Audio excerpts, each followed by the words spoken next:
Hi, I'm Jennifer Taylor and I'm a self-taught seamstress from West Bromwich, and today I'm going to be showing you the perfect beginners project if we get you all upcycling. So what you're going to need for this project is a pair of fabric scissors. You're going to need a ball of wool or thread or whatever you have, but it needs to be quite strong. So I'm using just some leftover wool from a project that I did the other day. And you're going to need whatever you've got going on at home. So I've got shirts here, I've got t-shirts, I've got denim, I've got bed sheets, whatever. Fabric is fabric, and we're going to be using all of it today. So there's one thing I haven't mentioned.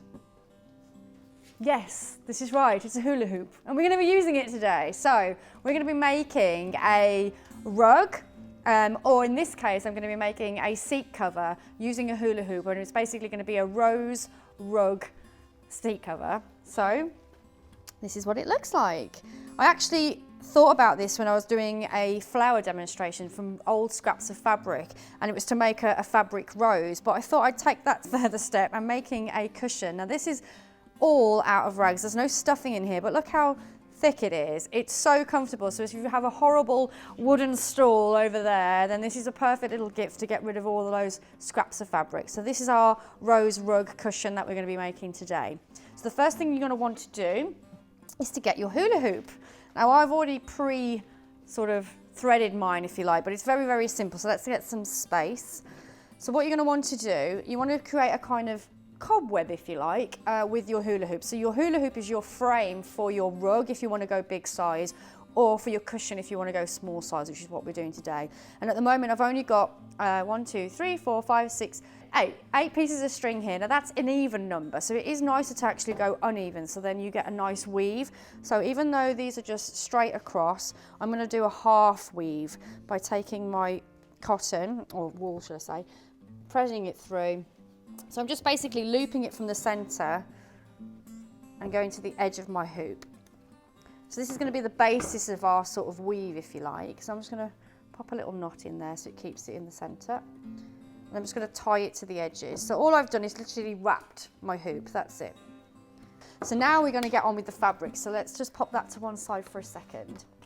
So I'm going to take, right, this shirt I've already pre-prepared. So I've cut out the sleeves. This is just the back of the shirt here, and I'm going to show you how to make nice long lengths of fabric that you can then weave into your hoop without having to sort of stitch them all together. It's a really simple technique, but instead of cutting all the way through the fabric like so, what you're actually going to be doing is leaving a gap. So you can see here that I've got about 1 inch from the edge of my fabric. I don't want you to go any further than that, okay? And then you're going to make another split.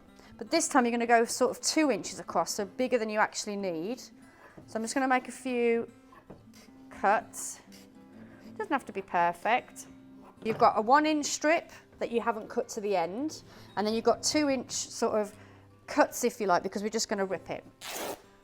Why spend life cutting fabric when you can just rip it? So there you go. So again, the same principle, I'm not ripping down to the edge, I'm leaving about 1 inch at the bottom, and I'm going to keep ripping all of those little marks that I've just done. Okay, so now I'm going to the bit that I haven't ripped, like so, and I'm going to repeat the process again, this time going in between. You see? So it's almost like you're making M's or Z's, if you like. And you're just going to repeat that until you finish. So let me just quickly rip that bit. And again, just make a little incision there. I think this is a great stress buster. If you're having a bad day at work, just cutting up men's shirts. I'm not a bunny boiler, honestly. And then my husband knows me well enough now that no shirt is safe in our house. So now you will see, out of that small piece of material, we've got all of this. All of this.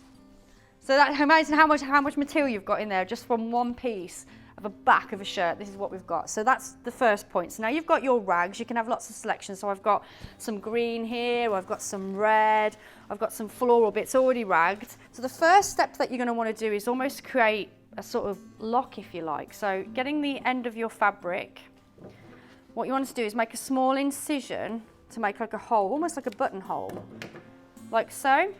And what you're going to do is wrap that into the middle of your spider web, and you're going to feed this fabric through that hole.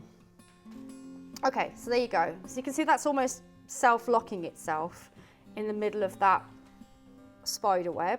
So just to make things a little bit easier, I'm just going to get to the end of my length of rag and just wrap it around my hand so it creates like a ball, because you're going to be passing this ball through all of the weaves.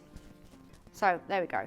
So what you're going to want to do, if I do this slowly for you, you're going to want to go under and over, under and over, under and over, under and over. So that's it, you've gone round one. So you can see that's starting to rose up in the middle. So obviously this is a really nice light fabric, so it will all bunch up lovely. But if you use something like this, which is what I did for the old project behind me, it's quite a strong, structured fabric. So it almost gives you like these petal-like look. So these, where these folds are, it's almost creating like a rose petal, which is where I got the inspiration for the fabric brooch. So this is why I'm calling it a rose cushion, because I think it reminds me of rose petals. So you're basically repeating that process. So again, I'll just walk you through it. So you might want to give these a little bit of a pull so that you don't see the coloured thread that I'm using for the basis of my weave. So if I just keep repeating that until we get to a position where you might want to change colour, change fabric, and I'll show you how you can attach that fabric to the new fabric. Okay, so I've come to the end of my piece of rag, so you can see it's really starting to take shape now, but I want to add a different colour. So again, similar to what we did at the very beginning, you're going to take your scissors and just make a small cut. Again, sort of giving you that kind of buttonhole, if you like. And you're going to do the same again on your other fabric. So again, I'm just going to make a small cut in. So you've got 2 buttonholes, and you're going to be feeding that through here. But then you're going to feed the rest of that material through that hole. So you're basically repeating what you did at the very beginning, but you're just linking the 2 pieces of fabric together. There's another thing that I wanted to show you, especially if you're going to be making on a bigger scale, like an actual rug rather than a cushion. If you notice on here, the petals are starting to get quite big. Now that's fine, but the bigger you go, then they're going to be really big, and I don't want that. So you're going to need to add some more looms, if you like, to your spider web. But I just want to show you how to add additional lengths to your loom. So again, you're going to take your thread, just get a rough measurement, that'll do. Now again, we want to make this an odd number, so you're going to need to add 2 to this, because we're already at, I think it was 9. So if we add 1, it's going to be 10, and it's going to make it even. We don't want that. So make sure you add 2 on this section. So you might want to just have a look and see where is it not sitting quite nicely. So I'm going to add 1 in here. So basically what you're doing is creating a loop. So you've got your 2 ends together there, and you've got your loop. You're going to feed your loop through the material and take those ends and feed it back through. So it's almost like a bit of a slip knot, I suppose. And then you're going to be tying these raw edges here to the edge of your loop. So there's 1. So don't worry that this has come loose, because I can just adjust the... So again, you're just popping that loop in between your layers, doing like a slip knot. Again, just making sure that it's taut but not too tight. You don't want to be pulling your weave too tightly on this. So now I've added some extra strands. You might want to just make this look a little bit more even, so just do some manipulation before you start. So now you're back where you were before. So again, take the length of your rag, you're going to wrap it around your hand so it creates like a ball. So now we've got the ball. So again, we're just going to repeat the process. So again, so we can see we've gone under here, so we need to go over. So I'm basically just going to be repeating the process again and again until I get the size that we want.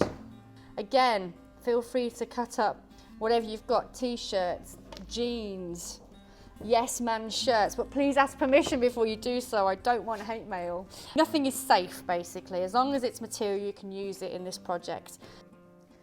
Okay, so I've gone round several times now. So the beauty of this project is you can make it as big or as small as you like. So I'm not going to go any bigger than this, because I'm just repeating, and you know how to do it by now. So you're just going in and out, weaving until you've got the size that you want.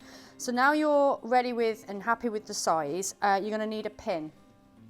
Just to keep this tail end in place while you do the next section.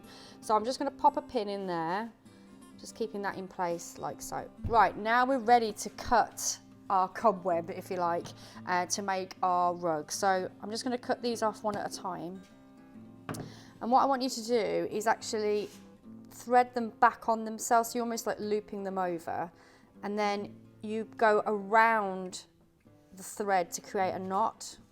So you're just basically knotting these pieces of thread to keep all of your rags contained. So you can see there's one tied off, and then you're going to poke that to the back, because we're going to actually cover the back of our cover anyway. So this is the front. So obviously you can see little bits of red poking through there, but then you can always manipulate the folds so you don't see them anymore. But we're actually going to be covering ours, so you won't see any of the threads in the back anyway. So that's the next step, but I've just got to go around this and just tie them all off. So again, I'm just going to repeat that process for you so you can see what I'm doing.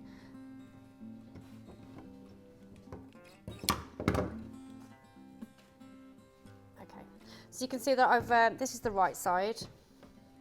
So I'm just tipping it around the wrong side. So I've got all these loose threads here. So what I did with my project, I basically tied all of these together, so there's still a little bit of length on it. It just helps keep the shape of the cushion. So there we go. There's our little cushion so far. So all we're going to be doing is where the pin is here, we're going to be taking that out and placing this to the back of our rug where all the ties are there. And we're just going to be stitching that into place. So that's that bit done. So the next section is just making the kind of lining for the back of your pillow. So I'm just using whatever comes to hand. I think again this might be another shirt that I've pre-cut up. And you're going to be basically drawing around your cushion. So if you imagine that's your shape there, but you're going to need to add a little bit of a seam allowance. So I'm just going to use my 2 fingers and just make marks around, just to give me a rough idea.